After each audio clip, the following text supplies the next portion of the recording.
ready for another lesson?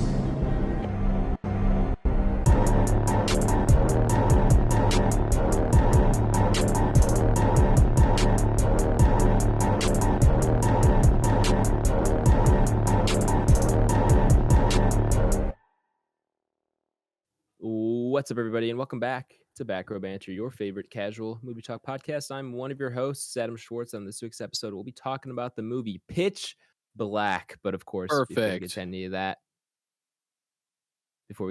I'm joined today by Night Vision Nathaniel Gingrich. What up, folks? I'm Night Vision Nathaniel. The night is typically a dark time for me, but not for me because I've got night vision. What was perfect about my intro, Ty? It caught me off guard. Pitch perfect. Pitch Perfect Black. There's a crossover. the Pitch Perfect a cappella group gets stranded on a planet. Yes. Yeah, there we go. And Richard P. Riddick is the only one there to save him. They have to compete against a Riddick a cappella group. Yeah, well, the monsters are clearly sing their opponents to death. Maybe you have to find the right pitch to counterbalance it out, kind of thing. And then Riddick would be in a bit of a tough spot since he can't see great. He's got to use his ears. No, right. I like him. I think we can do this. He may not be able to see great, but damn, can he sing? As we know from our Vin Diesel song thing. I mean, this is all lining up, folks. Back Row Productions. Get this going. I was thinking about, after watching this movie, the Vin Diesel tracks that he released a couple years ago and how we listened to them on podcasts. And I was like, if that was released today, I would not believe that that's actually Vin Diesel, and I would only believe that's AI. You could not convince me that is really Vin Diesel. There's no if he released more tracks today. I mean, now I would believe it because he definitely those are original songs. Right. But maybe those are some of the first generations of AI. They were just testing it. Dude. It could have been. No, man, I believe in Vin. I believe in his earnestness on this one. Do you? I do. You believe in him? Because after the last 4 Fast and the Furiouses, I think I stopped believing in him. No, it's not that I believe in him in I want to. I want him to succeed way. I mean, I believe that he wholeheartedly believes that he can do it, and he did. 100%. Oh, yeah. I believe it. I believe in Vin's belief in himself. Believe it. Also joining us today is Stranded Tyler Verdalis. I am stranded. What would you do in this situation, Ty? Probably. Where am I stranded? I don't know. Realistic scenario, you get stranded. Say your car breaks down in the middle of Wyoming. False. Wouldn't happen. Tyler's car would never break down. It's too well taken care of. False. For sure. You know what? You're right. My bad. Okay, let's say you get stranded on an island in the middle of the Pacific. You giving up, or you just laying out in the sun until yeah, alone. Do I have anything? How did I get there? A sailboat. So I have boat wreckage. Yeah, and you have whatever was whatever you can fit on a sailboat. So let's say you were trying to sail across the Pacific, and you have about 3 months of supplies, and you crashed about a month in, and now you've got about 2 months left of food. All you've got is a sailboat. You've got here. I'll give you you've got a Starlink satellite connectivity, but it's broken. You've got to figure out how to repair it, potentially. And you've got whatever other provisions you got. So, I mean, you got some fishing gear, obviously. You can't go on a sailboat without some fishing gear. And you've got monsters on the island with you that come out at night. Monsters. Oh my God. All right. So if I know that the monsters are there, then obviously, getting a fire started is immediate. Because I'm assuming if they don't come out in the daylight, then that has some kind of fear factor for them, especially because they probably never. Right. They don't come out. They don't come out in the day.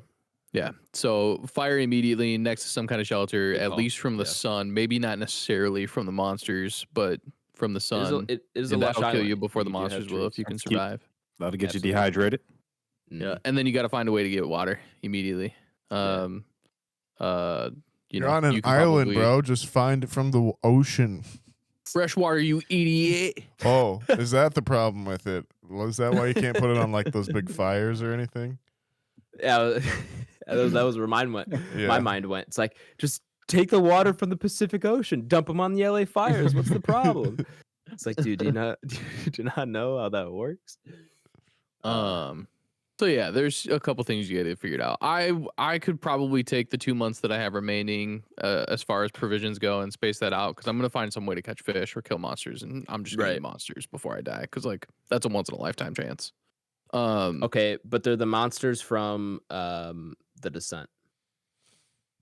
Bro, I had that thought. Those are beatable though.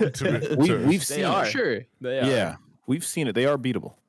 I don't know. I think they're too humanoid for me to maybe eat. But if I got to that point, then like, yeah, I mean, you'd got to. All bets are off. You'd have get to. fucked good. Bit of sizzle. I was reminded of the Descent while watching this today. I'll probably talk about that later on. But. Yeah. Good plan, Ty. I'm confident you could find a way. Yeah, I walk into the ocean with a bunch of rocks in my pocket. That was my answer. I was like, I might just lay on the beach, man. I'm like, fuck it. I ain't got much to live for at that point. Anyway, also joining us today is big birthday BlakeHolder. Hey, what up? What up? We're not recording on your birthday, but of course, it is your birth week. Happy birthday, Mr. The big 3-0, as I was mistaken. Yeah. I thought it was 29. I guess I was. Man, no worries, man. You are. How does it feel? Good, man. Good. I just wanted to point out you are the last living 20-year-old on this podcast. So, yeah, this is a bit of a milestone in this one. I feel like we started this podcast so much when you were turning 21. And no, we started this when I was 19. Yeah, when you were. So it was like a week before I turned 24. I'm 24. I'm 24. 24. Okay. Keep 25 out of your mouth. Yeah. Well, once you get on the other side of that, it just pops up quick, right? You wake up and you're 30. So I know, man. I know. My one buddy Noah too. I was talking to him about it, and he's 30? Like a month or two. No, he's not 30. He's a month or two older than me. And he was like, "Yeah, man, it's just when he turned 24 before I did." And I was like, "Man, how does that feel?" I mean, and he goes, "Yeah, one more year to the hump." And I was like, "Hump?" He goes, "Yeah, man, halfway to 30." And I about lost it. I was like, "No, can't do that. Can't do that." Yeah, not looking forward to it. But well, the passage of time is real, and it will happen to you. I don't think it will. You think we make it there, Nathaniel? I think Trump's back in office, man. We're not that lucky. I think you're right. Unfortunately, I think I could make it to 30. I think 40 is the real question. We'll see what happens. Yeah, I mean, at that point, who cares? You might as well just be full of microplastics. At that point, I might start. Well, start vaping. Exactly. At that point, you know what? Why not? That's Why funny. Not? That's pretty funny. I feel like one of the kids on the beginning of Alien Romulus while they're being sent up on that rocket. Yeah. Well, it's like we stay here, we die. We might as well try to get Yeah, right. Like fuck it. Yeah. Yeah. That's how I'm gonna feel pretty soon. Being lighting a cigarette from 8 inches away, going up the gravity well. Geez. Yeah, the world will be a strange place, man. We got crazy wildfires in California. We got fucking Florida under multiple inches of snow. And then snow right now, yeah. Yeah, man, just crazy. It's cold enough to freeze a pipe in my apartment this week. Yeah. Did it really? Yeah, that's why I was like, no. Like I told you guys, I was gone because I lost heat on Monday when it was you did say that. 6. Yeah, in the chat. Yeah. Our apartment got down to like 32 degrees. Oh my god! No way. Yeah, we got a fireplace though. That's an off-pod story, but there was some insanity in there. I believe it. Yeah, well, we can definitely talk about that. Yeah. Yeah. But yeah, well then side note then on that though. I mean, this goes back to the everlasting question of is global warming actually real? And I think we're finding. Some would argue no, because it's actually colder right now. So maybe it's not. Blake, Maybe it's all made up. I don't have time. Maybe the devs didn't patch the weather server. I don't have time in one podcast to explain to you why that's all part of global warming. And that's part of why I say climate change now. You can't say global warming because then when it's cold outside, people are that's like, how they get you, right? Yeah, that's how they get you. Yeah. Yeah, but yeah, man, I think climate change. CC. I think we're all getting the answer to that question. Oh yeah. As to Nathaniel's point, we're cooked in like 100 years as a species. It's gonna be. I mean, yeah, sure. It's 100 years till like I don't know if we'll go extinct. No, I don't think we're out of here as a species in 100 years, but it's drastically changed in 100 years of the world. It's looking pretty grim. I think I also. Go ahead, Tyler. I was just saying, is there any part of your body that believes that the government just controls the climate, the weather, and they're just doing all this because it's just another way to have capitalism? No, because if that were the case, not even like the small, you're 100 to 0. Yeah. I mean, I think I'm rolling with science. Anything's possible. Anything's possible, Ty. I'm fully aware of the allegory of the cave, and I know there could just be shadows on the wall. So I'm with you. There's maybe a small chance that is happening. I was gonna say don't get me wrong. Like I'm all for science. Yeah, I have a degree in science. Granted, it's fire science, but it's science. I was going to say, just science, just a Bachelor of Science. The science of pollution, actually. Hey, that'd be useful in today's time, man. That would be useful. But, there's always that small, tiny little part of me that's going to be like... I'm going to again refer to we're not that lucky. Maybe they don't control all of it. Yeah. Yeah. No, I think it's more likely the outcome of pumping industrial levels of carbon into the atmosphere for 200 That's the years majority. Straight without any sort of heed to maybe footing that bill anytime. You treat your body like shit, you get shit. I get it. But I mean, as you know, Nathaniel, though, you don't pay the bill. You just pass it down to the next generation. Right. Yeah. They pass it down for sure. Fuck the premium right now. It's like I'm not paying it. Yeah. No. The next guy. Genuinely, I remember I had the moment thinking today watching this movie where it was like, oh man, can you imagine a world where we're traveling planet to planet and have gone to other galaxies? I was like, nah, man, humanity's not gonna make it that far. We're toast in the next 300 years tops, man. If we don't nuke each other or a environmental collapse, the planet gets overpopulated and overheatulated. I don't know. Purple people eatered. Maybe there is a purple people eater. What's the Rain of Fire? Zombies? Are we like there? Yeah. Are we cool with that theory? It's like at this point, then let's just theorize like what would be the best way for the human population to go out, right? Is it overpopulation? Is it dragons? Is it a zombie apocalypse? Is it? Literally, like it would zombie apocalypse would be like the coolest way for me. As long as they were like the slow joints. It can't be the infected, fast running. Yeah, for sure. And it's not going to be glorious at all. Like I'm probably not going to live as long as I fantasize about me being able to live. Everyone is going to die. Yeah, horribly. We're going to get eaten. For sure.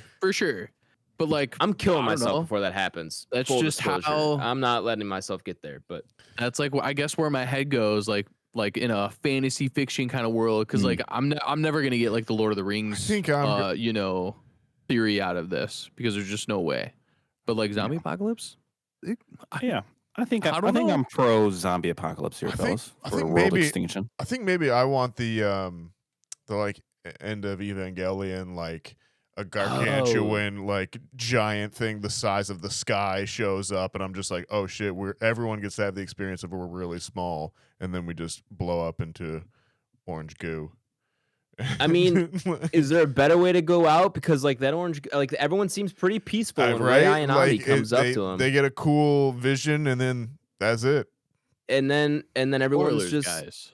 Yeah, Blake's lost, and So are probably the good thing about 99% that of is our that viewers. like there is no like that is not a spoiler. How could you parse No, it's that not. in You any could way? Yeah, that's like talking about Game of Thrones season 7. It's just like it doesn't matter if someone hasn't seen it. 'Cause You they're have not gonna no remember. context, and Yeah. and that is so far away from where you start to where you get to. Like, it's okay. Plus, honestly, Blake, Evangelion might not be for you, but just like knowing your tastes like I do at this point, I can For sure. 100% sit you down watching that and be like, It's that's pretty good, but like that's not, I don't think it's gonna It's speak to not- you the way it's that it does. it's not for everyone. I try to recommend things that I like as much as I can to other people, but that is one where I'm like, I just know it's not a blatant like you should watch this because it's just not gonna be for everybody. Is that the joint where and this I'm gonna describe this very poorly, so help me out here. Where they're like inside like the machine joints? They are. Okay. The I got you. mechs. Yes, I got you. So I have like rough basis of what it is, more so from this podcast, of course. Yeah, I think Um, Nathaniel and Okay. Ty have talked about it when they were living together. Ty a just little did bit. a rewatch. Yeah. I did. Did you just Are do you the of the series, not the movie though, right? You didn't do. Yeah, End of just Eva. series. Yeah. You've seen End of Eva though, right? Me? Yeah. Yeah. I was gonna say I thought we watched it together. No, I was just saying spoilers because we always say spoilers about stuff. Not spoilers for me. I could care less. Anyways, we're off Plus- track early. Yeah, We are, but it's all right. We It's all right. It's all right. We'll rein it back in here. Happy welcome birthday, listeners to the Blake. Main, happy. Oh yeah, shit. How was your birthday, Blake?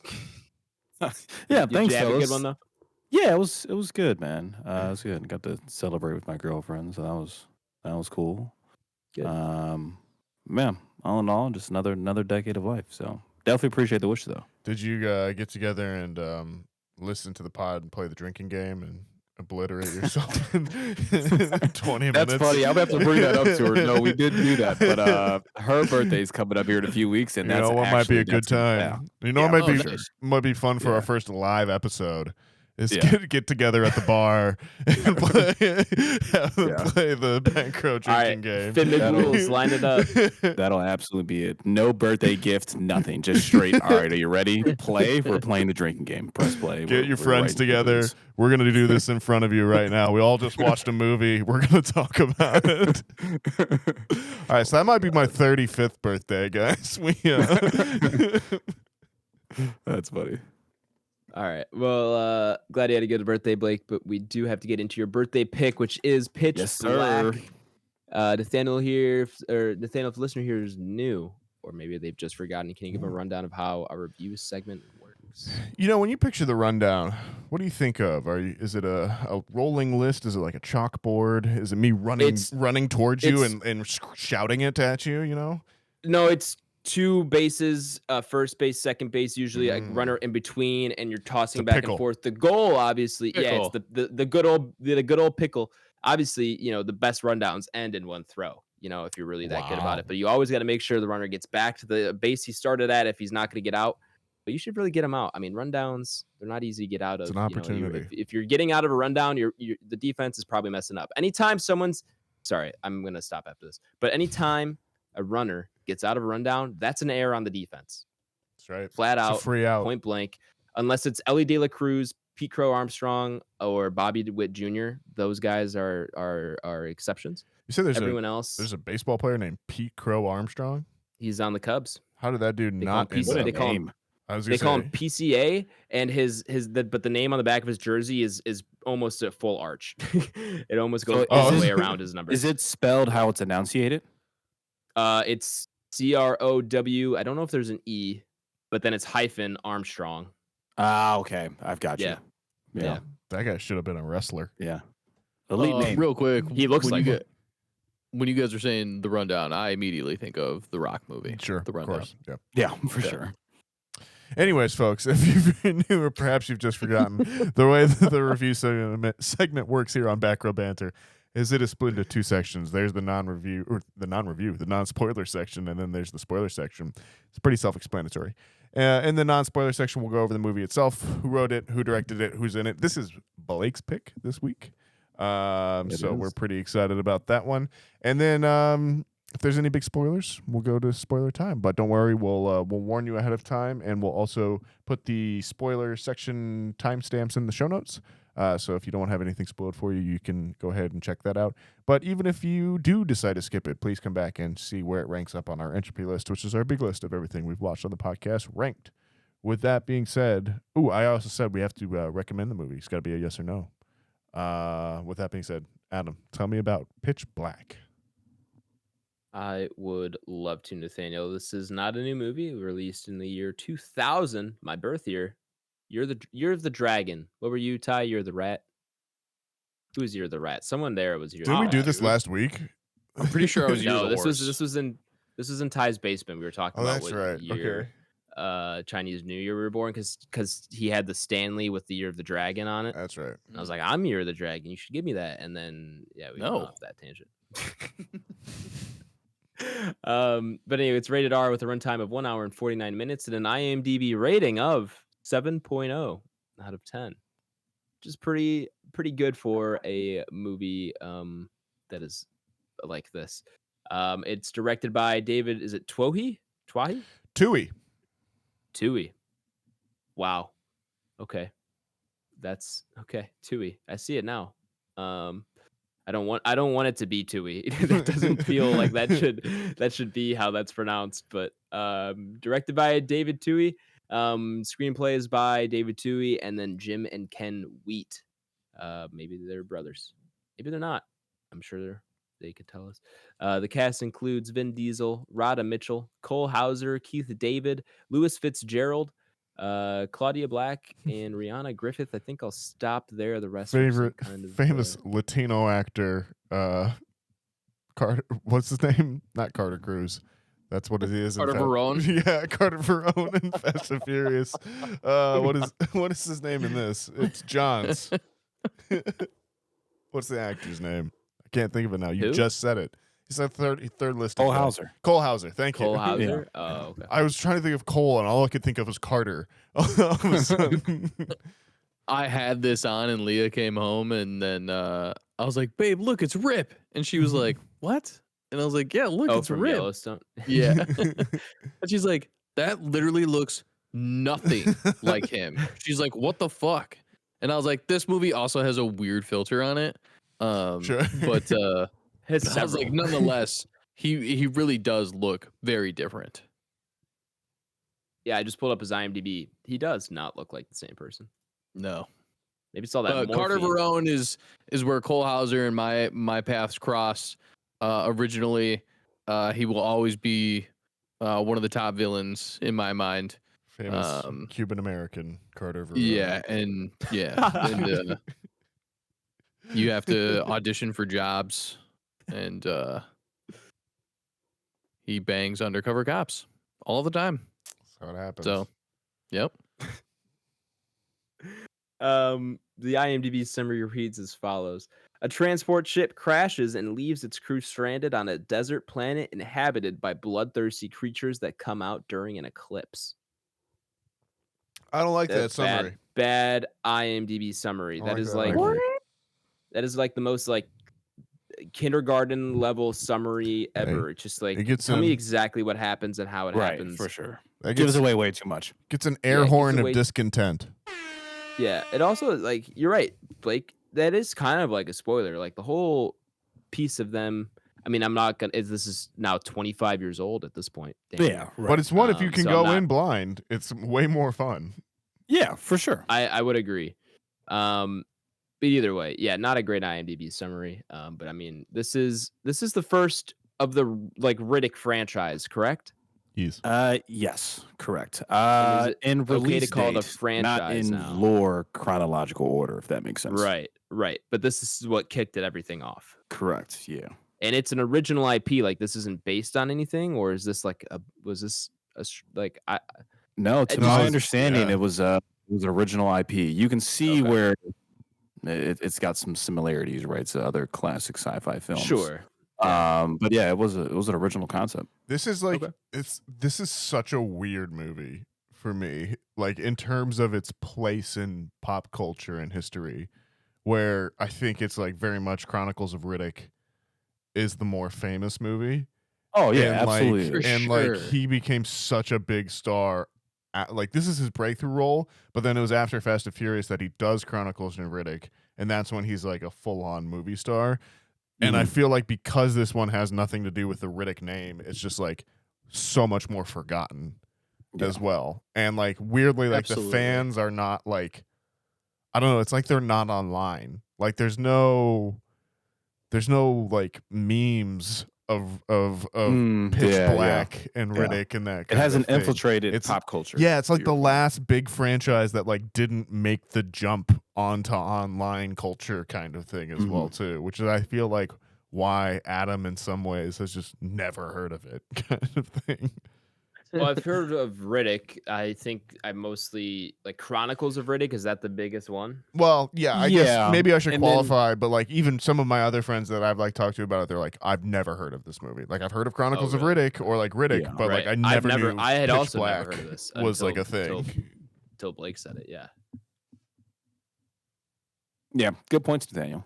And to Adam's point, it makes sense that he's aware of Riddick. That's what, 2012, 13 or something like that. Then Chronicles it's got the title card of the former in it. So it just makes sense where everybody's aware of it. And yeah, this one it's an anomaly. But I would say without a doubt the best film in that franchise. Yeah. Right? Like pretty much like not even close, really, if you really look at it. But I don't know. The second one's got some cool action pieces. This one is? I think so, by far. Oh, okay. Have you seen all of them? Unfortunately, yes. I have. Okay, noted. So I don't need to continue. Do we know? I know earlier we were talking about how bad the little review was. Yeah. Are those ever updated? Or do you think this was written back in 2000? That's a good question, brother. I mean, IMDb, I don't know when this like website and stuff started. I don't know how they I looked it up because I had the same question. IMDb was 1990. Yeah, no, they definitely do update it because if you click on like the synopsis, remember we've gotten like different ones before. Right. So like, I just remember the comments being obviously different and they would like right there. No. But the summaries definitely do get like updated and have different versions as well too. We need to get credentials to be able to do that. Amazon, hit us up. We should write them. We should make that like a user, like a listener write in. Like, hey, like write in with your 1-sentence summary of the movie that we're reviewing for the next. Oh, there you go. Like that, and like read out the best one. 5 words. But pay for our Patreon first. Sell me on it in 5 words. 5-word summaries. If you could start doing that, that'd be fun. The 5-word method. Be 1 actor, 2 actor, object.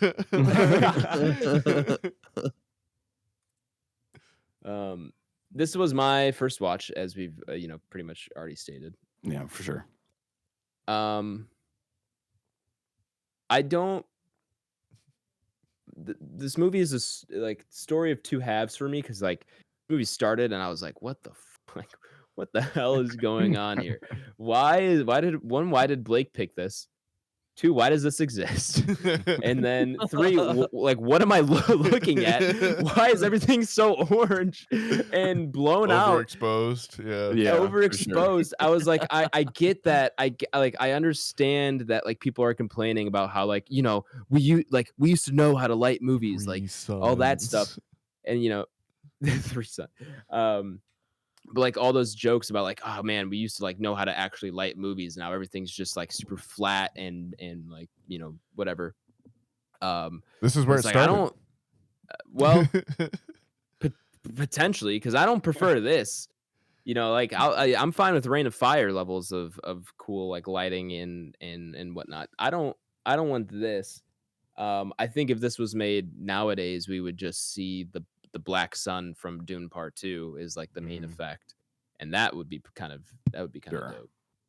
But some people here just don't want that. Nathaniel, you're right. I don't want every film to be Dune 2. And why not? That is my burden to bear.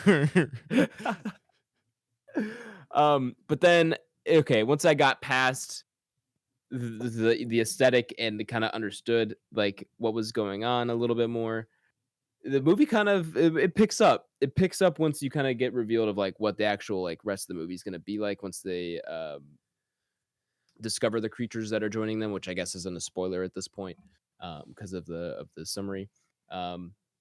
But it definitely starts. It grabbed my attention. I would say more towards the second half. And I did by the end of it was like, all right, I kind of get it. Like I do kind of like this movie. Definitely don't love it. Definitely not. I don't know if I'll ever watch this again, but I definitely can understand the appeal. And I did have at the end of it a pretty good time, I would say. Okay. I don't know if I'd really recommend it.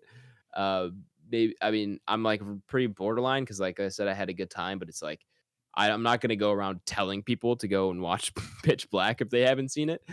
So I'm probably like a not recommend just based on that, but also like kind of recommend. Like it was fun, and this is definitely one like I could put on with like you guys or like a group of friends, and it's just like on and kind of something you can riff on. That's a for bro sure. down movie for sure. Yeah, definitely just like I'm gonna just not even think about what's on the TV, and it's just gonna be pitch black, and like that's gonna be okay. One thing I do want to say though, this is like the first time I've actually seen Vin Diesel act, because every other time I see Vin Diesel, he's just Vin Diesel, but he's like Dom Toretto, or just he's Vin Diesel in another movie, but like he's actually like playing a character here, and I can respect it. And like it's still it's a Vin Diesel character, but at least it's a character and it's not just Vin Diesel. So that was one takeaway from this for me was like, all right, Vin Diesel, I see you, and at least you tried one time. I don't know what happened after this movie, but hey, dude, The Witch Hunter is a good movie. Witch Hunter. Just wait till you see Triple X. I will not watch that one. But yeah, I'm pretty borderline on this one. I Sure. Probably leaning towards not recommend though. Sure. Yeah. I mean, we knew. I guess collectively, don't let me speak for Tyler Nathaniel, but I would assume that we all knew this would be the one where you'd be like, you're either going to think this is actually really cool, or Adam's going to be like, this movie fucking sucks.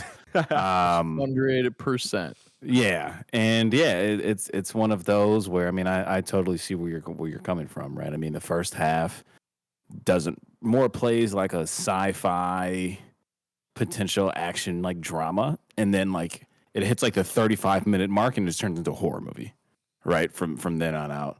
But yeah, so I mean, we totally see where you're coming from though. But at its time, you can see where it's innovative, right? It was an original IP.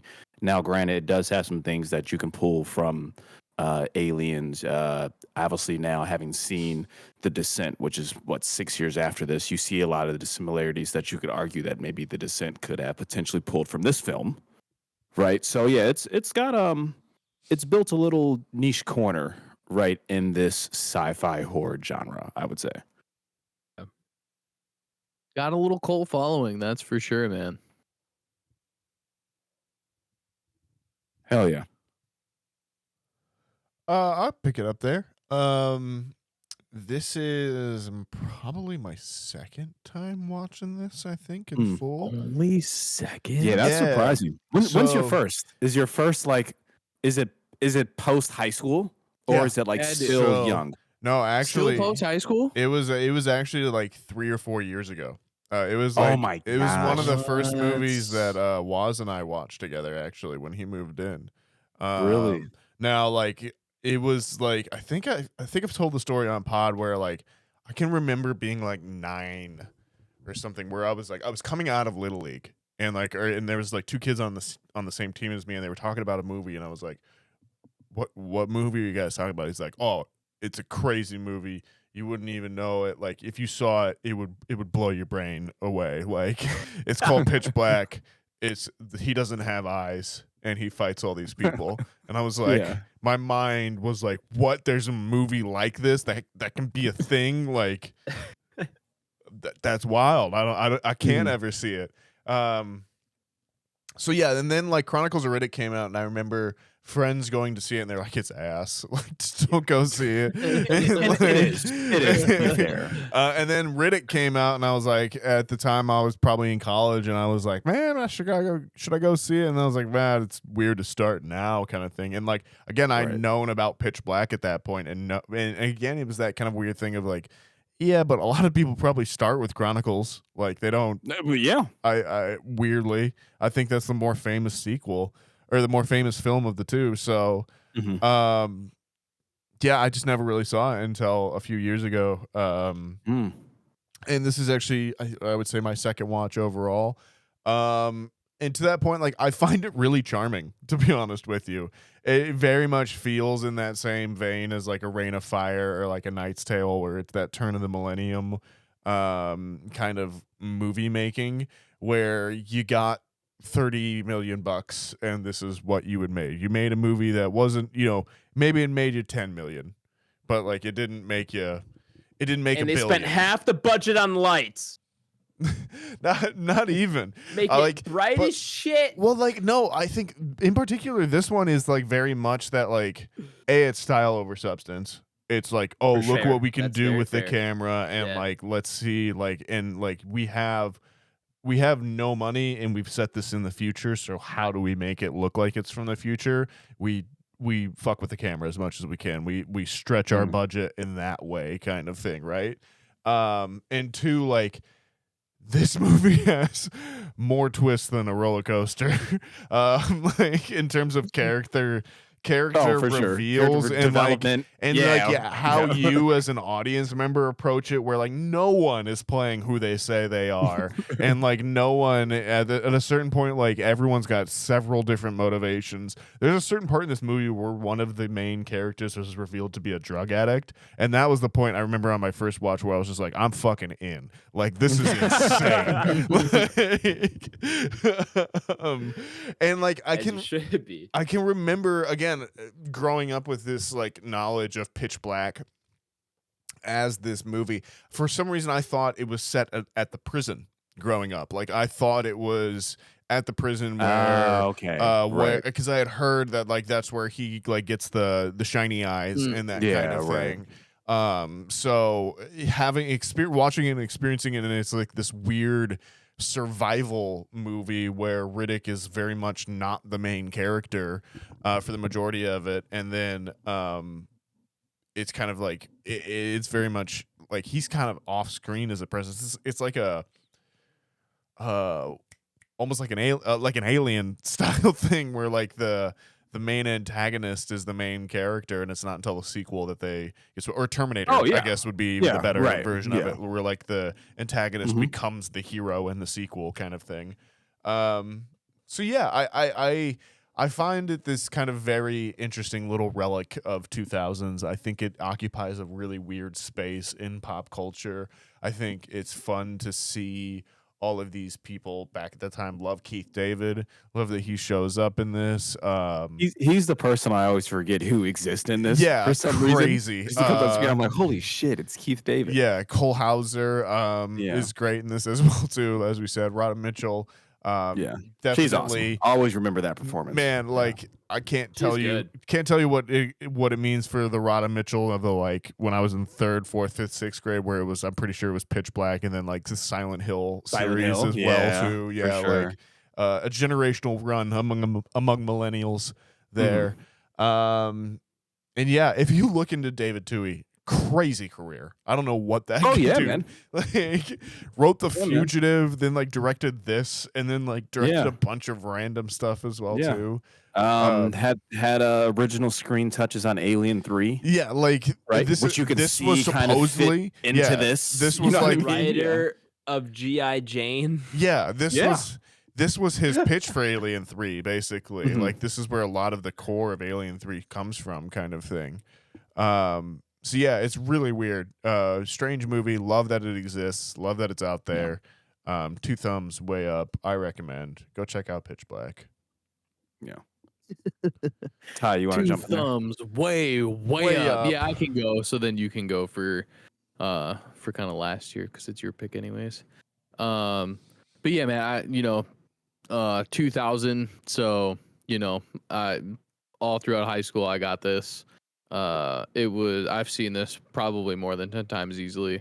It is definitely a nostalgia movie for me. It's definitely one of those ones where I was first kind of introduced to Vin Diesel. So like this was kind of like my first introduction to him. So I always kind of knew him in like the Riddick role or, you know, Pitch Black, whatever, before I knew Dominic Toretto. And so yeah, it was just one of those things where you know, I kind of like what Adam said, he was a little bit more acty. He wasn't in the spotlight as much, so you don't ever see him as like the now you like you said, you just see him as Vin Diesel. He's just Vin Diesel in everything. Right. The only other movie that I think he's genuinely acting in is Guardians of the Galaxy. Yeah. Yeah. And which is so ironic. And it's because you can't see him. Yeah, right. Yeah. But there was more emotion in his voice through I Am Groot than there has been on screen for God knows how long. But yeah, just it seemed a little bit more charismatic on his end. And that's not all his fault. You know, that's just a product of your environment of being as big of a movie star / action star that you have become. Huge burden. Yeah. So double-edged Good thing he's got there. big, broad shoulders to carry it on. True. He does look pretty good in this movie, I will say. I mean, he's kept up his physique. Don't get me wrong, but like, yeah, for sure. But yeah, something about him like, in this movie. You know, yeah. he's probably, I don't know what age he is when this came out, but you know, he's got a good build here. Yeah, he's not quite peak Vin Diesel yet, but no, he's fast approaching. Yeah, it's a great base. Yeah, you can see it coming, you know, for sure. Yeah, but yeah, man, these movies are all really great. I don't really know if I put one in front of the other. I think they're all just kind of like so unique in like how much they've changed from one another as well. They all just seem like they're so different. If you genuinely put a different lead in each of those movies, they're different movies. And it's wild. But it's just a fun little universe to be in. Super unique. I have a blast with it every single time I watch them. There is obviously a little bit of, you know, this movie is kind of so bad in some ways. It's kind of what makes it good. For sure. The filter is something that is either going to make or break for you for sure. You're going to see this and it's going to be, you know, you're going to be like, I fucking hate this. Or you're just going to be like, I absolutely love it. And I love the time era that it's in. And it's another way to make it seem like you're on a different planet. I don't think we get the Coliseum epicness from Dune Part 2 if we don't have this kind of lighting from Pitch Black. You know, I just don't know if we have it. Wow. I know, you know, it's crazy. I'm with you. I'm gonna recommend. Actually, I changed my mind. This movie's so good. You know how they make the planet look orange? I don't know if we have that if we don't have this. You know, I know it seems pretty crazy, but because they didn't know about the color orange until Pitch Black. But no, genuinely, it's such a fun movie, such a great universe. I love everybody in it. And yeah, always a good time for me at least. Yeah, I'll kind of clean up here. I had some brief thoughts after Adam chatted, but yeah, overall, I mean, this is going to be a recommend for me, but I can understand it's a recommend on like a nostalgia basis, opposed to an objective basis. Yeah, so tell me really quick, why was this your birthday pick? What is this movie what is this movie for you? And yeah, similar to Ty, this is a movie I've seen. It's got to be north of 10 times, right? 15 times in my life. Just one that was always. You come home from school, you get home from football, basketball practice, whatever it may be. You're up on a Saturday afternoon. I turn on the TV and like TNT or Sci-Fi is fucking playing this on loop. For So sure. I've seen this so many times, and eventually it just became a solid memory or a core memory that we always say here on the podcast of just how I grew up. So right, and then you can also now dig into it deeper with kind of the movie based knowledge we have now, where you can see there's a lot of horror elements in here, and you can see how linear it is and how similar it is to to an alien, right, per se, or where the Descent has pulled things from this, as I echoed earlier. Even just the world building it does. Granted, this was the first film of that trilogy in a timeline period, not in the chronological order of the film, but they just did a lot of lore into it, right? The galaxy has its own name. They have lore on the actual creatures, whatever you want to call them. I think they're actually dubbed bioraptors. Are But they really? Yeah, but they've got good lore on them where you can start to. That's dope. And I guess we'll touch on that in spoilers, but they provide the lore on them where you can start to say, okay, well, like, how could they eat? They obviously come out every XYZ years, right? All of the life mass or life on the planet looks to be eradicated due to these species, right? But then they also have a high level of cannibalism involved and whatnot. So there's a lot of lore that goes into the creatures as well. And the design is actually pretty dope. Where their head's like a weapon itself. They kind of balance on tails. They can walk on their arms if need be, and they can fly. So yeah, man, this is one that's played a big role. Like I said, built out a little niche corner in that horror 2000s saga, and got some movie lines that I forever quote in this. There's so many quotables in this. Yeah, I've just got some ones I forever quote in this. That I'll guy have to ask didn't you know what who he was messing with. Yeah, That's definitely the one. That's my favorite one. Talking to the actual creature. And yeah, so we'll touch on that. Looks clear. Yeah, overall, looks clear is definitely the highlight. That's mine for sure. That's my number one for sure. So you said it was clear. It's like I said, it looks clear. I said, well, how's it look now? Looks clear. Looks clear. So yeah, all in all, I'm a recommend. May not be objectively the best movie of all time, but a fun one. If you were there, you were there. It's one of those movies. Definitely gets put in that box. But yeah, we'll deep dive it here. Between character development, plot, some lore on the actual director, and kind of how they came up on the film. So yeah, I recommend. Cool. Well, with all that being said, are we? What, I'm gonna stick not recommend. And 3-1. 3-1. Okay. With all that being said, though, we're gonna go ahead and head into spoilers. So if you've not seen Pitch Black and do not want it spoiled for you, go ahead and check the episode description where I've left a timestamp you could jump to, where you'll be taken to the ranking of the movie. Or taken to our ranking of the movie up upon our Entropy list. What you got for spoilers this time, Nathaniel? Let's see. Let's do a little bit of the crickets. I was thinking Adam was just going to be like, and if you haven't seen the movie and you don't want to see the movie, please feel free to leave now, and we'll see you next week. I find it so interesting because I saw Adam. I don't hate it that much. I like. Yeah, we can. I saw Adam the other day when he came into the store and he had seen half the movie. Was that yesterday?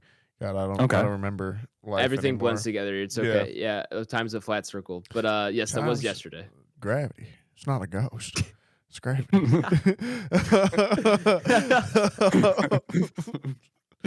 Anyways, I like him more in True Detective season 1, but you know, I digress.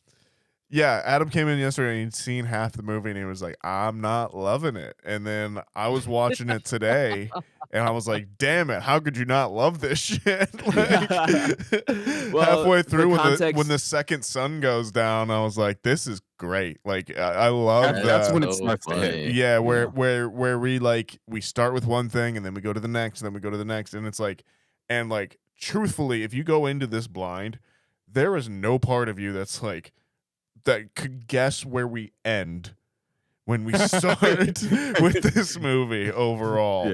Like you would either be like, oh well, obviously they go to a planet and there's creatures there, or it would be everyone's together and one of the crew is trying to kill all of them. But it turns out, no, we're gonna fuse both of those ideas to create an anti-hero who might be part of it. And oh, by the way, the only cop has a drug addiction, and it's the best. Well, he's not a cop. He said he's not, the only like authority figure, I guess. Yeah. For context, I had like fallen asleep, and I had only gotten the sun hadn't even gone down at that point, or the eclipse hadn't even happened, and it was like right before they went to the solar panel facility or whatever it is. So all I had really seen was them crash. some overexposed BS, and then yeah, for sure. I hear you. I can see how that could sour it. And then Vin Diesel's got night vision, and I'm just it was all over the place, and I was falling asleep while all that was happening. So then seeing Nathaniel yesterday, I was like, yeah, bro, I don't know what the fuck I was watching. And then I started pretty much from the beginning last night and went all the way through. And I was like, all right, I see the vision. I get it. Okay. I'm glad you went back and started it from the beginning or somewhat there, because it is a bit of I mean, the movie already is going to have things that people don't like about it, like right off the rip. So yeah, watching it in separate pieces is only going to make it worse. Yeah, this first half, it's almost two different movies, right? Between that first, maybe third, maybe not in the halves. The first third, yeah, but about a third. Yeah, a lot of like heavy sci-fi lore, dialogue, backstory on this character, backstory on this character, backstory on this character, and then it just goes completely 180, right? Where there's monsters involved. There's people betraying each other. I remember watching it this time, and I've seen it obviously countless times. And they're always referring to what is it, the Jack character as a boy. Yeah. And as I'm watching it, I'm like, isn't that a fucking girl? Like that's like what I'm saying to myself. And then finally they like do like the twist reveal, which I guess I don't even know if that was that big of a reveal at the time, but I was like, okay, I knew I wasn't like fucking tripping balls watching this. And then it's also got some of just the hilariously worst gun sound effects in that first third of the movie that I fucking love. They're so bad. When the one of the other crewmates, right? He jumps up. He's like, "Oh my god, I'm so glad to see you guys." Oh yeah. And then the other guy who's already part of the main group, I forgot is it Zeke? Yeah. Zeke just like fucking unloads on him, and then like there's like no combos about it. He's like, "Oh, sorry, I thought he was the other guy." Yeah. One thing I love about this movie is that like the actors and their characters like seem to like play every scene completely different.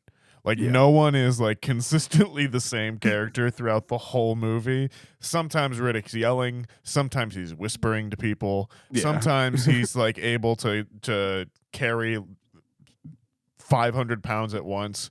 Sometimes he's like dislocating his shoulders so that he can take a chain out, and which again doesn't need to happen. Normal people can make that move happen. By the way, where like if I put handcuffs behind your head, behind your back, and told you to put them up over your head, we can all do it.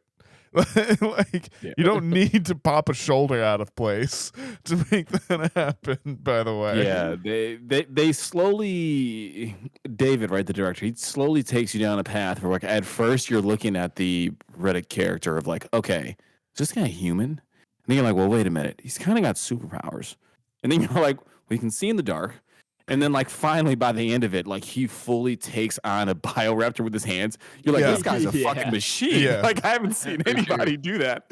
And he just, like, holds one in the air and basically boxes it. 1v1. I watched the unrated version of this movie. I don't know if it's any different, but, like, the moments of violence are so out of left field, and they seem so much, like, more intense than like they should be, kind of thing. It's like the rest of this movie is PG-13 and occasionally goes really hard. I agree. Yeah. Well, they also kill a lot of children, which was unexpected. Three in just pretty gruesome ways. Muslim cannon fodder boys. Yeah. That's all they're there for. That was kind of wild to see, because it's like it was like 3 in a row almost. Like they're the first 3 to die, basically. Like after the Australians. What kind of message is this film? Yeah. There is some like there's a lot of like religious undertones. It's about, definitely like, where's your God? It's definitely like, oh my God, a pre 9/11 movie, because it's like Islam is treated as this like religion of like kind of mystique as well too, kind of thing, and it hasn't quite made the transition yet. That is interesting you say that now, and like looking at how they talk about it and portray it, because that's interesting. Just think about that. I have it on in the background, and they're going to this scene where they leave the ship in the dark, and have like the tube strapped onto him. Yes. Yeah. Great scene. Great scene. Very tense. And I love the shots of when they do like kind of the wides and like you see how many are surrounding them outside of like the visible range. It's like that is very well done. Very haunting. And the fact that like obviously that's after like the looks clear line, but then you're like, holy shit, like Riddick knows they're all there and he's just doesn't care. Just does not matter. Do genuinely love the sorry, go ahead, Blake. Yeah, I was going to say really quick to Adam's point of that scene, right? Here, that towards the end of that, I think you probably get the most classic scene of this film, of the Islam character, who eventually ventures off. Right, the moment's too big for him, as they say. I can't do it. I'm going to venture off myself, and I'm nervous as fuck. But then he basically inhales the alcohol, right? Or he opens the alcohol to drink it. Then he blows into his lighter, and it lights up the fire around him, and you can see all the bioraptors. Oh, that's not surrounding him. That's not any of the Islamic guys. That's the antiquities dealer. That's the. Thank you. Yeah, good catch. Thank you. But yeah, I would say that's probably the most famous scene of this movie. I would probably go on to bet. Yeah, that was well done. Go ahead, Nathaniel. I've always just loved the. Oh yeah, you do have something, Nathaniel. By all means. No, I think I was just gonna say that I love that the movie. It's a movie that again it's from 2000, but like it tries to be futuristic, but like us as the audience members can totally recognize the props for what they are, kind of thing. You're just like, oh, that's just a load of LEDs in a strip, kind of thing, and you're just telling me that it's the power source, kind of thing for your movie. Or like whenever it's solar, it's just a dome with a fan in it that starts up, kind of thing. Yeah. Like there's just something about that again is just so charming to me. Whereas like today, you just know that there'd be some sort of weird CGI sci-fi mechanism that could never work today, kind of thing. But the fact that they did it practically with just this thing, and you're just like, yep, it's advanced. Believe it, bitch. Like there's something about that I really do admire. I mean, that's filmmaking, baby. That's how they did it. Yeah. You got a budget, just get it done. Yeah. Go back to Ty. What were you going to say, man? I think Nathaniel kind of jumped in. I think one of my most iconic scenes is when they're running and Riddick has all the canisters now. Sure. And they're like, well, what about you? And he's like, go! And then everybody just starts sprinting. And then you obviously get the cannibalism start there because they're obviously like, Don't look up. They're trying to put out our torches as well. Like this is they're smart. Yeah. And then I do love the scene where Carter Verone dies, and you just see the top view of his head get split in half because of the way that the head is shaped. Yeah. And I'm like, dude, sick. That's a good scene. Yeah. Yeah. And that right there, that digs even further into the lore of the bioraptors, right? Where like that's probably the first clear shot you get of them. Because prior to that, you're like, how the fuck, like, what do they look like? You're like, I understand they have wings, looks like they have a tail. But like, how are they walking around? Or like, you know what I mean? And that's kind of your best bet at that. But then I really like the cannibal piece because like the more you do research, and I guess the more you're just aware of biology and how animals work, is like that. When I see the cannibalism piece, because you realize, okay, they come out and hunt every 22 years, right? They basically eradicated all life form on the planet. I forgot the planet. I think it's like MG 4111, something like that. Yeah. You realize there's a lot of cannibalism going on because you're like, okay, how would they possibly? And then you see that going on. You're like, okay, so that makes sense. They're able to salvage resources through that. But then, like, no real species can just live off cannibalism like that. Like, it's the efficiency rate of that to replenish the population wouldn't work, right? So then from there, you like really dig deep and you're like, okay, so like, how else do they survive, right? Like, is it like radiation from the planet? Is there, you know what I mean? Like, it's not, it can't be like energy from the sun. They can't be reptiles, right? So like, that's not the answer. But there's got to be another energy source that they're feeding off of because they can sustain off cannibalism and eating every 22 years. So that's just kind of the lore you dig into that pops out to me. But yeah, it's Is awesome. there an answer? Do they answer that in future? I don't think Riddics? so. I don't think so. Because I was thinking because that too. I'm like, they're not big in not any much of to the other films. right. So yeah, I don't think so. But yeah, it just makes you wonder, like, is it spoiler alert for the alien universe, but like, are they like bioweapons? Are they invasive species? Are they, it just makes you wonder, like, what are they? I think they probably feed off ash, and there's one male. All the rest of them are female, and then the flames come out of two sacs in their mouth, one on either side. And So where do you comes think together. the bull was? Did we see the bull, or are we never gonna see the bull? The bull's in London. I thought we talked about this already. Okay. Cut to Earth. So there's just one of the bioraptors hanging out in London, Yeah. taking out everyone.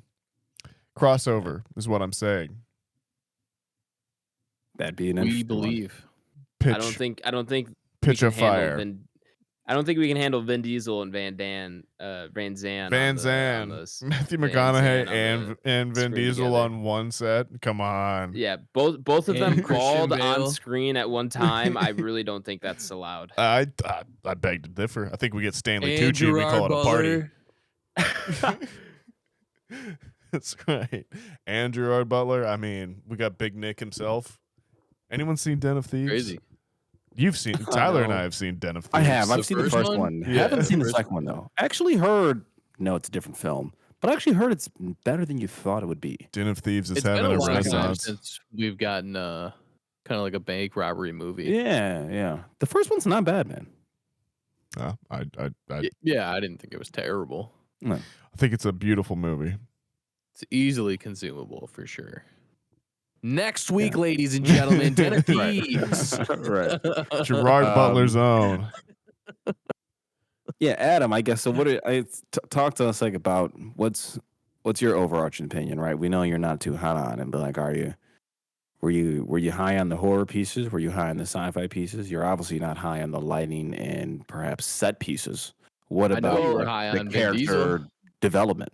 Right, I where was you see high on- Rhoda Mitchell's character ultimately make the turn. She was going to sacrifice the entire ship, right? Says, wait a minute, no, has the whole heroic speech, goes back, right? You see the Riddick character go through the same thing of like, fuck everybody, I'm only about me, right? To go Yeah. through his whole journey, and he's like, you know what, actually, I'm going to go back and save him. So, yeah, what are kind of your thoughts on some of that stuff? You know, it's all pretty effective at the end. I've already kind of said didn't love the lighting in the beginning, but once it gets nighttime and the kind of the effects and everything normalize, it's like much more palatable to watch. But you're right, like you do kind of like some crazy character reveals. The John's not being a real cop, he's got a morphine addiction, he's actually the bad guy, is kind of crazy. You do kind of see Riddick. It's good character progression overall. Like you do see that change slowly but surely, as he kind of, I guess you could, what does she say, like rejoin the human race. So you can definitely kind of see that happen, and then her sacrifice being the ultimate kind of thing that pushes him over the edge. That is a good line. Like I said, I'd die for them, not for you. Like another good little line to end that with.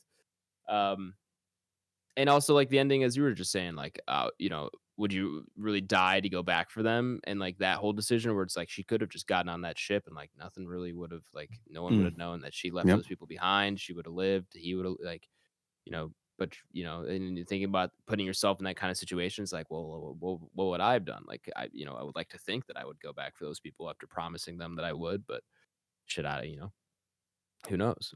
Yeah. Hopefully I'm never in that situation. I'd go back for you, gents, though. Don't worry. I'd go back for you guys. Good. Thanks, buddy. Yeah, I got you.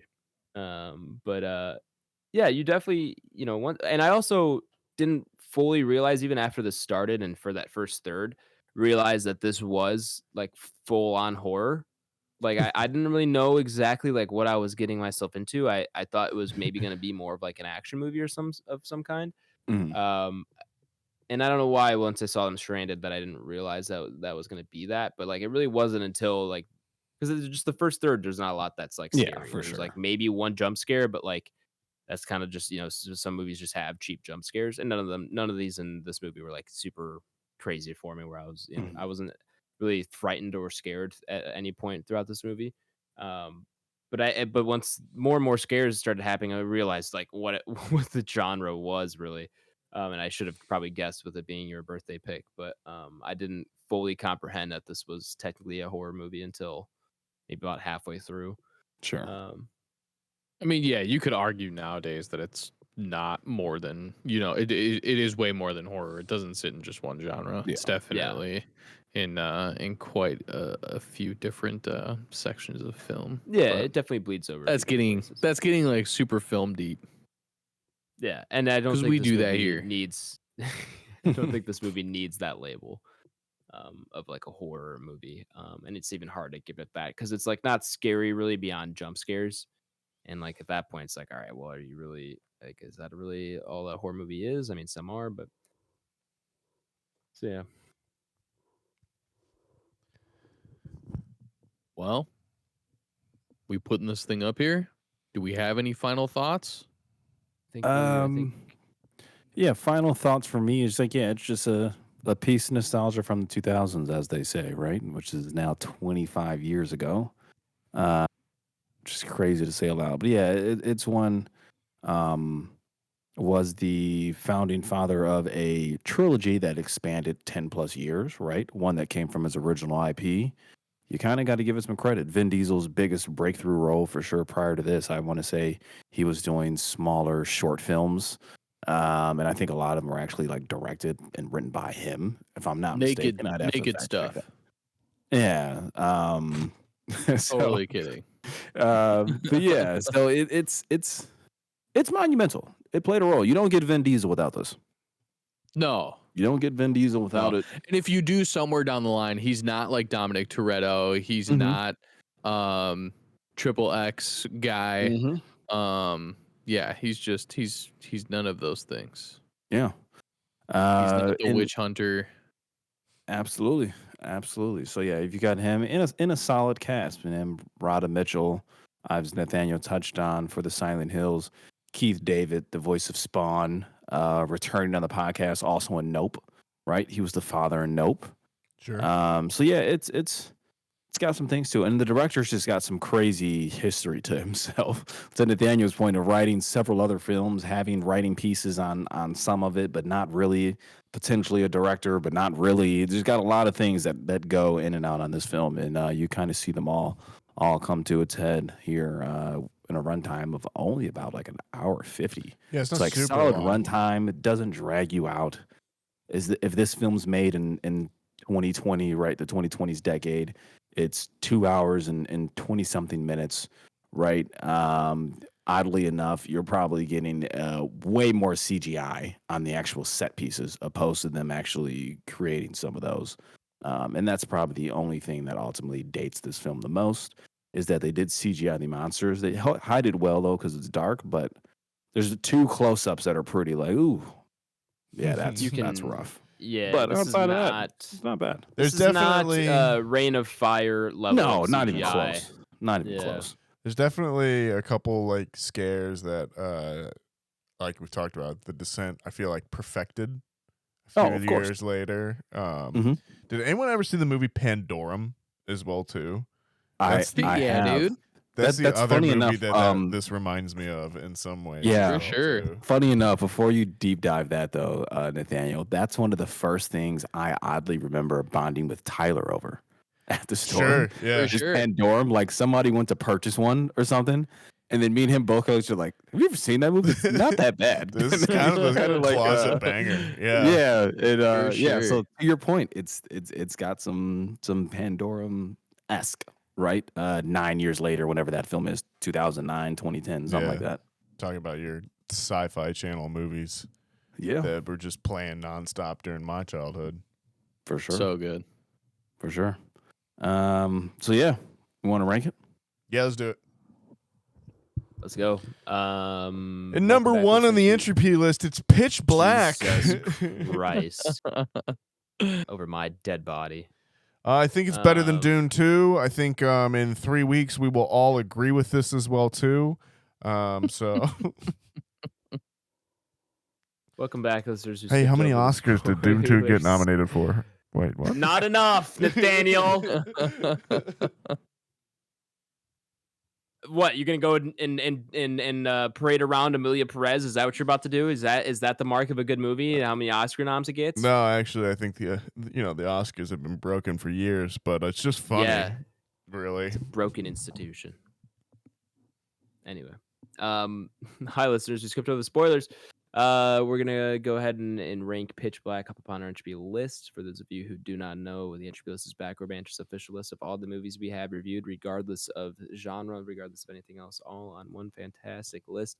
It's essentially how we rate our movies, rather than do it out of 5 stars, out of 10, whatever it is. We throw up all the movies we review on a list and see how they compare to one another. If you want to reference the Entropy list for yourself, you can do so by checking the episode description, where it is linked to my Letterboxd. I got mine. Okay, let it rip. I think I'm gonna go 132. Above Gladiator and below Frozen. Gladiator 132. Huh? Gladiator. Yeah, I'm trying to be realistic about it. Just based on like what we have above that.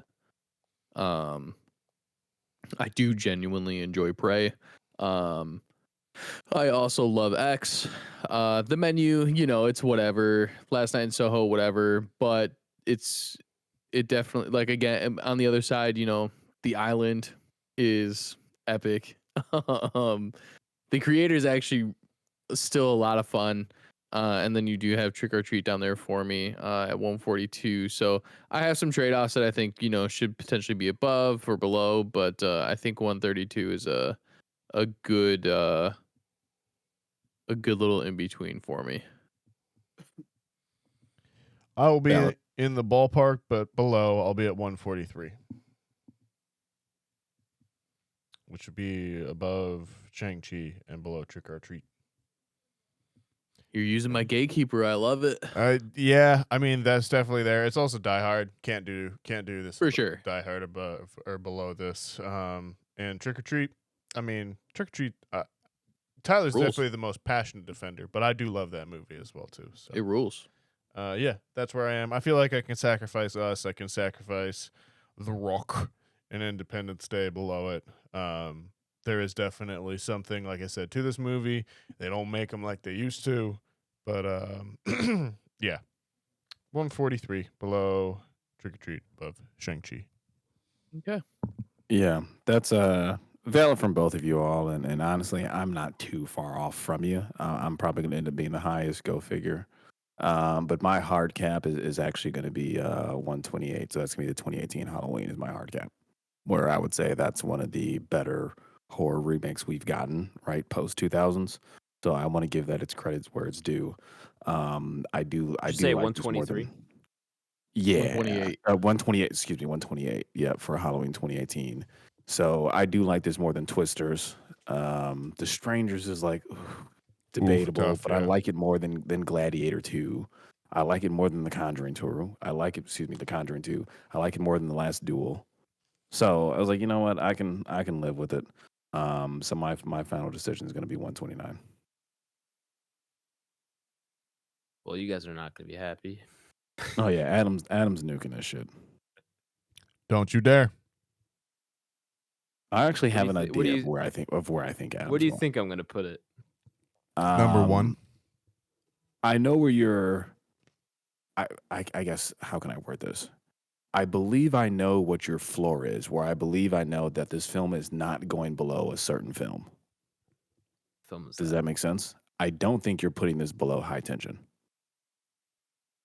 Oh, well, yeah, I'm not going to put this below High Tension. Okay. And then next base. That movie sucks. Yeah, okay, that's fair. A next base then is, I don't know if you're going below Uncharted. This is so much better than Uncharted. Yeah, Well, no, I have a few gatekeepers. Okay, so you're above Uncharted. I'm above Uncharted. Okay. But we're approaching Danger Zone. Uncharted, yeah, Uncharted didn't have the balls to put a mustache on Mark Wahlberg. Do we which is crazy. Considering the character famously has a mustache, yeah, I'd say it's pretty crazy. They're nuts. You got a good point. Hard to believe you're going above King Richard, Greatest Showman, right? I'm not a big Greatest Showman fan or King Richard fan for that matter. Oh, I mean, I think King Richard's probably sank lower than it should. I don't think it's that bad. Okay, sure. But those are not movies I'm going to starchly defend or start. Then I don't know, brother. You lost me. Movie more than King Richard. I forget that movie exists.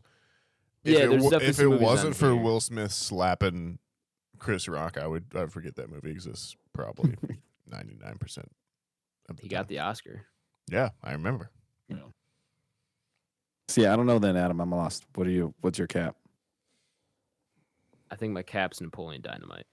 No, that was close. You were close. You fat lard. Well, but I'm also like, and you guys love for Lightyear. Lightyear fucking blows. Yeah. Not a good movie. I'm not gonna lie, fellas. That movie's not good. It's okay. It's just not. It's just way too many Disney and Pixar joints for me to ever go back and select that. Very valid. I can go through point. 35 plus. But I wouldn't call that a bad movie. It's just not special, really, in any way. Yeah. Anywho, I wouldn't call it a good movie. You guys are gonna kill me, but like, The Flash is kind of tripping me up. The Flash, A Quiet Place, Forgetting Sarah Marshall. I'm like, I like those three movies. You know, like I was the highest on The Flash. You guys synced that thing. It wasn't that bad. It was decent. Have you rewatched it? No. No way he has. Yeah. Oh, that's weird. No, I can't say I have. And he may be able to go. Adam may be able to go another 3 years without rewatching it again. Too. But I haven't rewatched most of the movies at this part of the list. Let's be fair. It's a movie I never need to see again. The Flash. Borderlands. Oh, The Flash. Well, yeah. What's a movie I've watched twice recently? Borderlands. Pitch Black. I'll throw you guys a bone. I'll put it right below Napoleon Dynamite, above the Matrix Resurrections, below Napoleon Dynamite. That's fair. Right there. Yeah, that's fair. Because I like bodies. I still think is like I still think fondly of that movie. I was thinking about it recently, especially after seeing isn't Mikey Madison in that movie? She is. Yeah. After seeing Anora, I was thinking about that movie a little bit more. I believe she is. I was like, yeah, I'm pretty sure she is. But either way,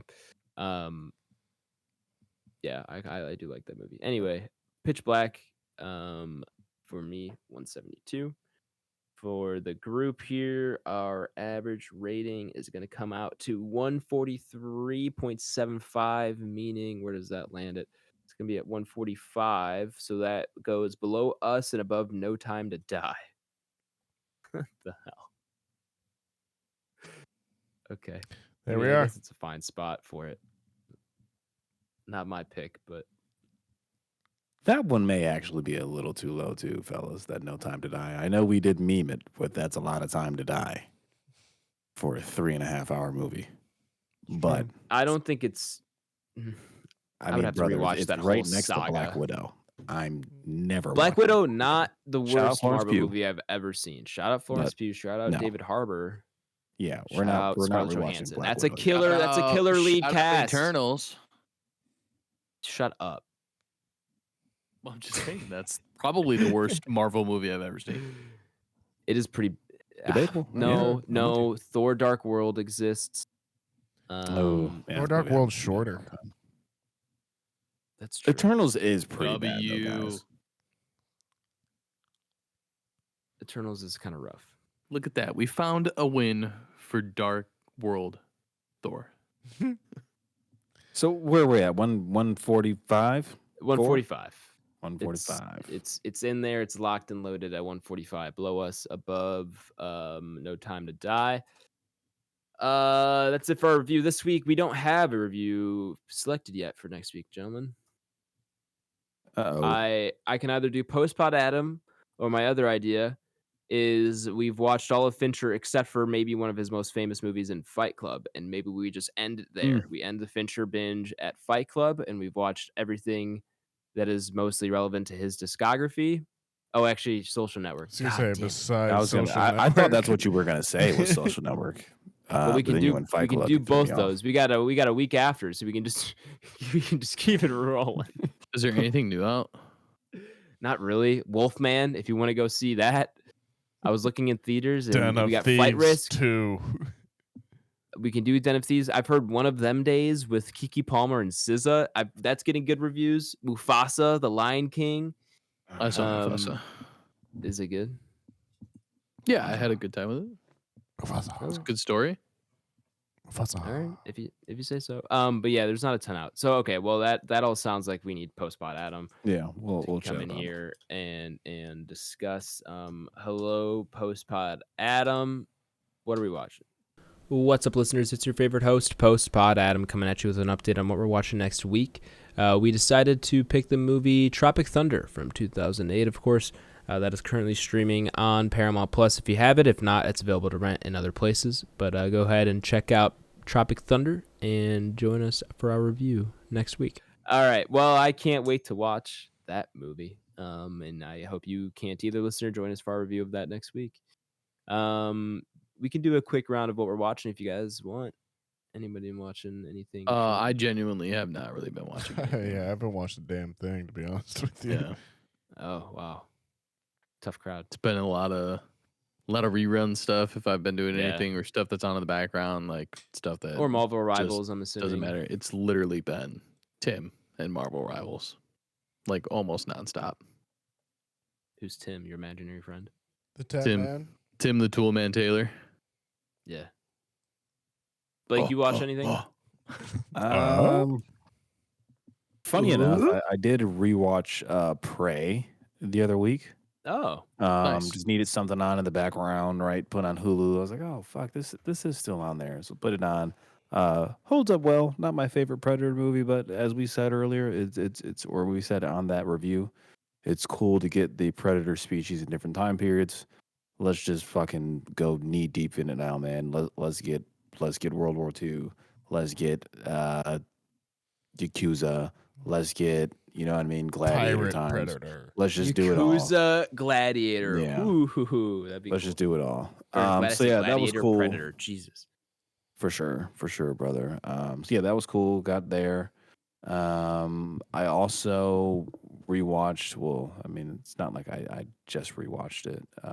But I did get to Sicario again, which I haven't seen in a few years. I haven't seen that yet, and I really need to get to it. And that's what I was going to suggest for this open rec. I was like, well, you talked about Dune 2. Do you want us to get more Denny V on there? But nonetheless, I got to Sicario. I'll put that on the short list. Week. It's already awesome, on there. Okay. Awesome movie. Love it.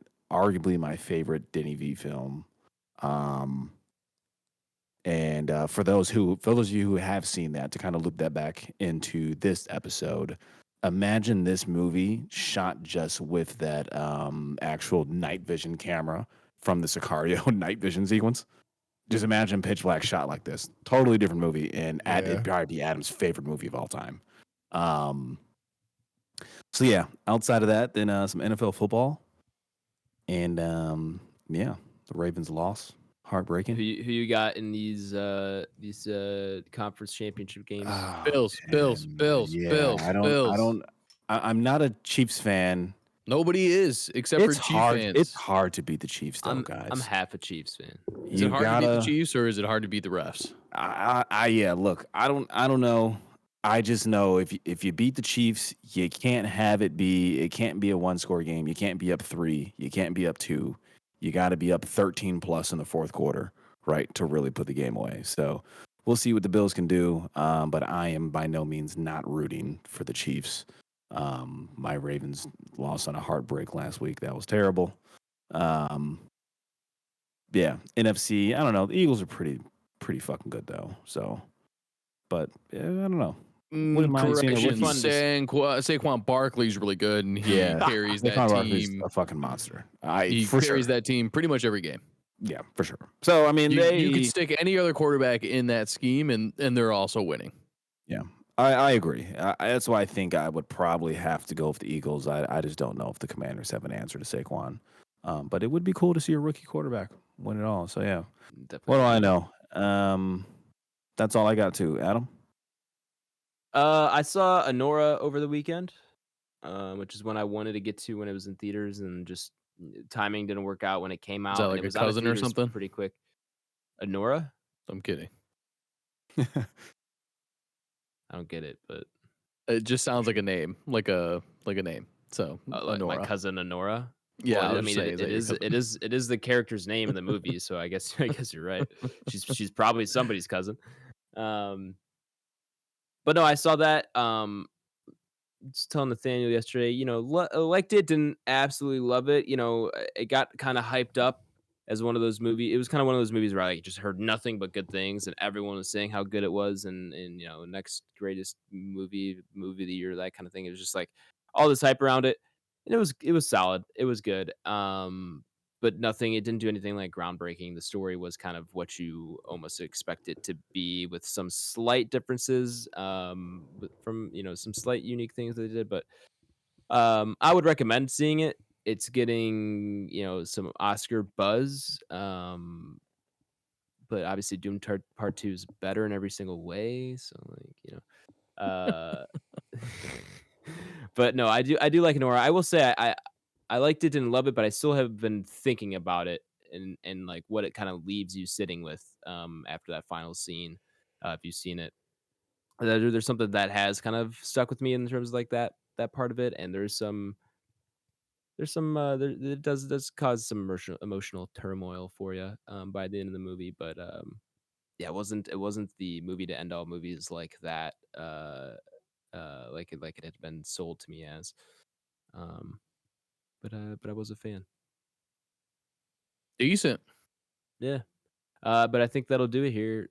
We can get on out of here. So thank you for joining us on this week's episode of Back Row Banter. Please share the podcast, share with a friend, a family member. Maybe you're stranded on an island with someone who may be superhuman, maybe not. I don't know. But you guys got plenty of time to hanging around. Maybe put on a podcast, maybe put on our podcast. And while you're doing that, follow us on Twitter at BanterRow, on Instagram at Back Banter Pod, and our Instagram. What do we say? Twitter, Instagram, YouTube is Back Row Banter, and then our email is backrobanterpod@gmail.com. Tyler Vidalis, where can the people find you at, my man? You can find me on Instagram, Letterboxd, and X, all Tyler Vidalis, Vidales. And before I pass it on, I just want a quick shout out a couple people. One is my guy Alex from work. He said he was going to start listening to the podcast, and he asked for a movie recommendation. He does like anime. I gave Red Line a shot, and he loved it. Awesome. So shouts out Alex. Yeah, so Alex, what's up, dude? And then also Kendall. I got to see Kendall over the weekend, so he got to come over for a couple of hours. Does take him a little bit to get here, so genuinely thankful that he got to come out here for a couple hours and get away from his 5-month-old Shia. Beautiful girl. I don't know if we said congrats or whatever, but shout out Kendall. It was good to see you, brother. Shout out Kendall. Sure. Shout out Kendall. Yeah. Other than that, Nathaniel, where can the people find you? Oh, you can always find me hanging around, showing up somewhere. But you can also find me on Twitter and Letterboxd at @nsgingrich. You can find me on Blue Sky, Nathaniel G, I think, over there. You can find me on Instagram, NathanielG92. Blake? Letterboxd, the BlakeHolder, be on there, logging some things, rating them out of 5 stars. PSN, Mr. Watercoolers, Xbox, Mr. Watercoolers. Playing Mortal Kombat on both of those. They just had Conan the Barbarian was just the latest MK character to be released. That's obviously off the Arnold Schwarzenegger model. Love it. Yeah. Awesome character. He fucking huge. He's like 8 foot tall in the video game, right? Yeah, so it's cool.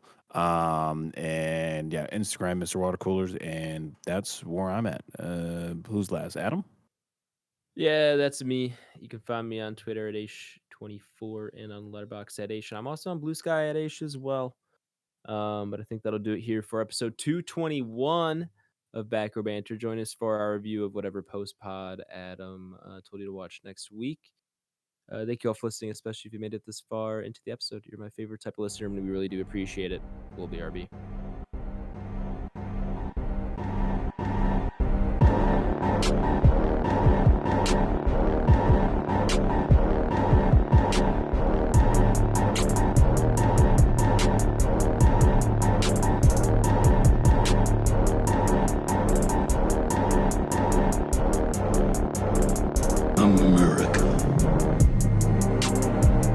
for another lesson. Frozen? Delicious. Wine? Sometimes Dude, I just I have wine. just like having grapes around. Cheers. Grapes are good. Frozen grapes, goated. Elite Dude, that's style. honestly I mean, I'm not going to say it's the only way I eat my grapes, but the only way I eat my grapes when they're stored at my residence. I don't think I've ever Right? had If them I in go house. somewhere and someone gives me grapes, sure, but at home, if I got grapes, always in the freezer. Really? Hey, For You sure. gotta let them. You gotta let them thaw just a little bit. You don't Oh want yeah, them, like for sure. straight out You of- can't straight go out of freezer to mouth. That's a little challenging. You gotta let it sit for a minute or two. But yeah, man, They're solid. for sure. Yeah, it's like, hey man, you want a snack? Like hanging out? Like, I got grapes. Are they frozen? No, they're not. I'll pass. There they are. Room temperature. Yeah, man. They're over here in this bag. Now I the question for you, Nathaniel, is well, I guess I've now saw it because you put them on camera. I was gonna say, are they the green grapes or the? I guess are those? I assume they're technically purple, but what do They call them red. That's what I They- thought. they technically Okay, call them red. They are red grapes, yeah. okay. You Anybody got a bigger preference? fan of red? I was gonna say, what's now? You now- know what? I like to ball with either of them. I'm a grape omnivore. I do either. But have you guys ever had cotton candy grapes? Oh, for sure. The green cotton candy grapes? They're so I don't know. good. It's like a certain, I guess you call it strain or Sure. type of grape, Variety. but variety of grape. But yeah, they just like very sweet, very flavorful, and like kind of pop in your mouth a little bit. They're very good if you ever find them. Okay. They're a pretty rare find, and they tend to be just slightly more expensive than other grapes. But like the cotton candy grapes are great. Okay. But I would say overall, again, I'm with Nathaniel. I'll rock with either. I think I probably lean green grape. I Really? like a little bit of sour. I like a little bit of sour. You know? Okay. Not but I can rock with either. If someone says I've got grapes, I'm not asking which kind. I'm just Yeah, facts. I thumbs agree up. with that Yeah, statement yeah. for sure. If I have my choice, it is really honestly dependent on what they're going with. If it's just straight up grapes, I would probably lean more towards green. Okay. But Now, what is the quantify? Like, what are they going with? Like, I don't really have grapes with something usually. grapes with like cheese is like a Okay. game changer. Okay. No, you're right. That's good. Like a really like tart red grape with like an aged white cheddar is, or Yeah. like Parmesan Yeah. is like Yeah. fucking, it's god tier. I like grapes in a salad. I was Sure. gonna say. Get the salad. fuck out of here. Yeah. Is that a fuck out of here to the grapes or to the salad or the combination? The combination. I'm not a big fruit in my salad guy. No, Now, see, fruit salad. Depend- Fruit salad, love. Don't misunderstand. All depends I on the love dressing. fruit salad. Yes, but generally, I can do it. You're right with the dressing, like a good like vinaigrette or something like that. Potentially. I like to see what I like to But- do. By and large, I try to avoid mixing fruit in salad. To me, I just can't do the lettuce with like the sweet fruit juices and everything like that. It just doesn't mix well for me. See, what I like to do is I like to do a chicken Caesar salad or a chicken Caesar wrap, but I use barbecue chicken, and I can throw a little grapes in there every now and then. Get the mixture of the What the dude? What are you doing? you get the mixture of the Caesar, which is like the creamy and like kind of that richness with the sweet. Goes good. It's I would like have to try it's having that. like But it jam doesn't and sound like good. jam and like cheese on a cheeseburger. Like it's like there is a flavor combo there that makes sense. Okay. I'll take your word for it.